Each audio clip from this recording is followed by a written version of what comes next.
بسم اللہ الرحمن الرحیم۔ شروع کرتی ہوں اللہ کے بابرکت نام سے جو نہایت رحم فرمانے والا ہے۔ ایک دفعہ کا ذکر ہے کہ کسی زمانے میں ایک چور تھا۔ وہ ایک بادشاہ کے محل میں چوری کرنے کے ارادے سے گیا۔ رات کا وقت تھا اور کمرے سے بادشاہ اور اس کی بیوی کی گفتگو کی آوازیں آ رہی تھی۔ وہ کھڑے ہو کر سننے لگا۔ اگرچہ ایسا سننا ناجائز ہے، حرام ہے، چوری ہے، لیکن چور چوری ہی کرنے آیا تھا تو اسے سننے میں کیا غرض تھا؟ وہ چور تو تھا، تو اس نے کیا سنا کہ بادشاہ اپنی بیوی سے کہہ رہا ہے کہ اور اس کی بیوی ہاں میں ہاں ملا رہی ہے کہ میں اپنی بیٹی کی شادی ایسے آدمی سے کروں گا جو بہت بڑا اللہ والا ہو، اور میں میری بچی کی کسی اور سے شادی نہیں کروں گا۔ جب چور یہ بات سن رہا تھا تو اس کے دل میں خیال آیا کہ کیوں نہ میں ہی کچھ ایسا بن کر دکھاؤں کہ میرے ہی ساتھ شہزادی کی شادی ہو جائے۔ بادشاہ اپنی شہزادی کی شادی مجھ سے کر دے۔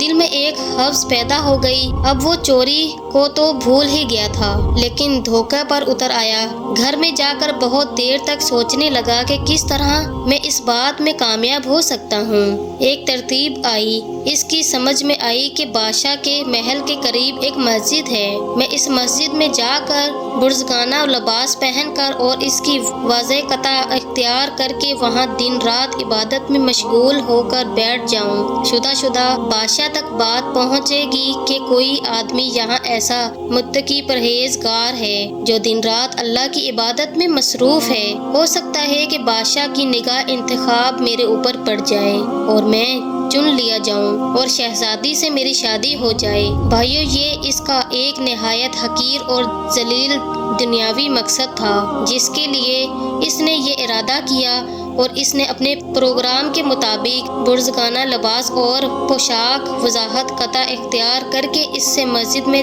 جا کر نمازوں پر نمازیں، ذکر و تلاوت سب شروع کر لیا۔ اب زمانہ چلتا رہا، لوگوں میں شہرت ہوتی گئی کہ اللہ کے بہت بڑے ولی یہاں آ گئے ہیں جو دن رات عبادت کرتے ہیں۔ اب اس کی وجہ سے لوگوں کی آمد و رفت کا ایک سلسلہ شروع ہو گیا، یہاں تک کہ بادشاہ تک خبر پہنچ گئی کہ یہاں کوئی اللہ والے آ کر بیٹھے ہیں۔ تو جوان لیکن زید و عبادت میں لاجواب، تقویٰ و طہارت بے نظیر، جب بادشاہت کو یہ بات معلوم ہوئی تو وہ اپنے ارادے کے مطابق غور و فکر شروع کر دیا کہ شاہ صلہ جو سوچا تھا اس کے لیے اسی کا انتخاب کر لیا جائے۔ بادشاہ نے اس سلسلے میں گفتگو کے لیے اپنے وزیر کو بھیجا۔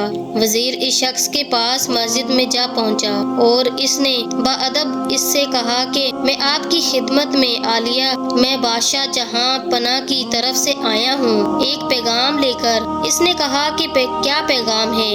وزیر نے بتایا کہ بادشاہ نے کئی سال پہلے یہ فیصلہ کر لیا تھا کہ اپنی لڑکی کا نکاح ایسے شخص سے کریں گے جو بڑا ہی متقی اور پرہیزگار ہوگا، اللہ والا ہوگا، اور اس کی تلاش میں تھے۔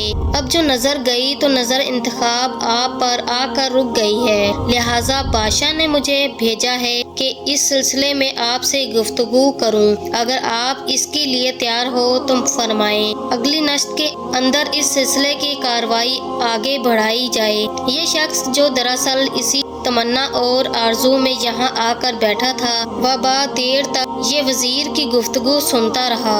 اس کے بعد اس کی آنکھوں سے آنسو جاری ہو گئے۔ وزیر نے پوچھا کہ کیا بات ہو گئی تو کہنے لگا کہ آج جو پیغام لے کر آپ آئے ہیں یہ پیغام مجھے منظور نہیں ہے۔ وزیر نے کہا کہ کیوں منظور نہیں ہے؟ اس نے کہا کہ دیکھیں، میں صاف بات آپ کو بتاتا ہوں کہ میں اصل میں ایک چور تھا اور میں بادشاہ کے محل میں چوری کے ارادے سے ایک مرتبہ گیا تھا، پھر جو کچھ بھی ہوا اس کو سنایا، اور اس کے بعد اس چور نے کہا کہ میں نے تو یہ واضح قطع اس حرص کی وجہ سے اختیار کی تھی، لیکن جب میں یہاں آ کر بیٹھا تو خدا نے مجھے اپنا بنا لیا۔ اب بس اس کے بعد مجھے کسی کی ضرورت نہیں ہے۔ اللہ اکبر۔ جب عبادت ہو جائے، نماز ہو جائے اور ذکر ہو جائے اور ہماری دیگر عبادتیں واقعی عبادتیں ہو جائیں تو بے شک یہ نمازیں اور عبادتیں انسان کو برائیوں سے روکتی ہے۔ امید کرتی ہوں آپ کو آج کا واقعہ پسند آیا ہوگا۔